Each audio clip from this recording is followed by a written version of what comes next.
Pick him up by his feet. His P320 fires in his holster. No one is reaching for, touching, trying to go for the P320 or anything. It is simply firing one time in his holster. Now, again, as I stated earlier, I don't know the conditions of his holster. I would love to have seen the inside of the holster. I'd love to have seen the firearm. Was it dirty? Again, not sure that would have anything to do with it because you don't hear of dirty Glocks going off. And again, this is not a Glock versus SIG thing. I'm not trying to make it about that. I'm just saying I've never heard a Glock doing this before.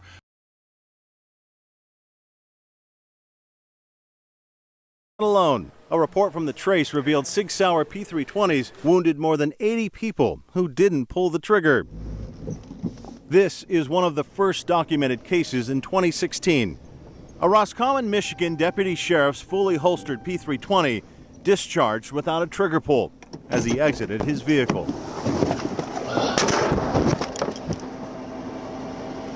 What the hell?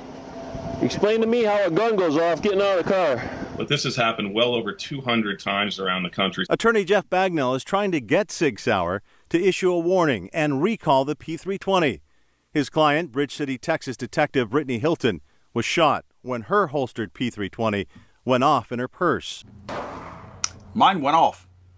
This is my video from several years back. This is me on a closed range by myself with several firearms, two tourniquets just in case, hitting the back of several different types of guns, and the P320 fired with me hitting the backside of it. Again, folks, I'm not saying that that is a normal condition. None of these law enforcement officers that had theirs go off in their holsters were jolted like I was jolting this P320. So certainly a different condition. But when Sig Sauer states emphatically the P320 cannot under any circumstance discharge without a trigger pull, that's not true. You see it right here. You see that what they're saying is not accurate. Robert Lang was awarded $2.3 million today in court because of Sig Sauer's faulty pistols. He's an officer who accidentally shot himself in the thigh while the pistol was still in its holster. Now, Sig Sauer is clearly going to appeal this because that's who they are. He's already settled a few cases out of court with other police officers that had misfires. Every time it's while it's still in the holster or being drawn. And the court went after them for not having a built-in trigger safety like Glocks. Drop test and a .40 caliber. It's got a prime case and then a dummy round on top with a full magazine underneath. So we're gonna drop it from about arm's length. Go ahead. Son of a bitch.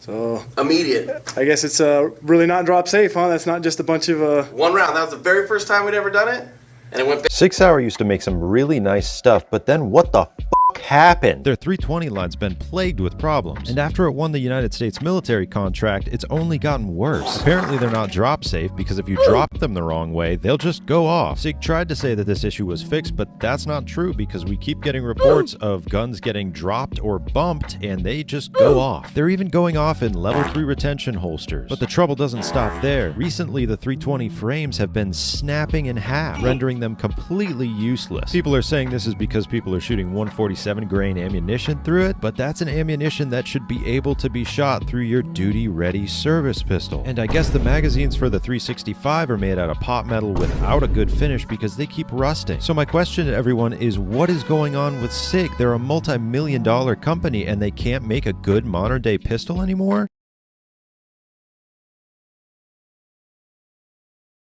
Became aware of rumors on the internet that the P320 would fire if it were dropped. We decided to test this ourselves. While we were conducting our testing, SIG released a statement saying that the P320 was drop safe, and the Dallas Police Department, which had previously suspended the use of the P320 by its officers, we found this result was consistent across calibers, frame sizes, and even different types of ammunition, from duty ammunition from major manufacturers, which supply the majority of the U.S. law enforcement market, to range ammunition and match ammunition.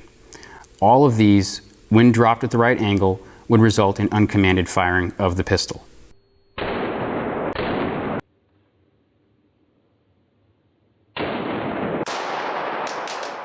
Three of these pistols, of the 4 that we tested, would fire when dropped. Sig Sauer ordered to pay $11 million to a victim of a P320.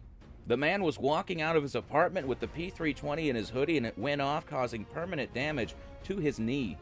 The Sig Sauer P320 is known for having this issue, and it has been known for about half a decade. I say this as someone that owns an M17 and M18.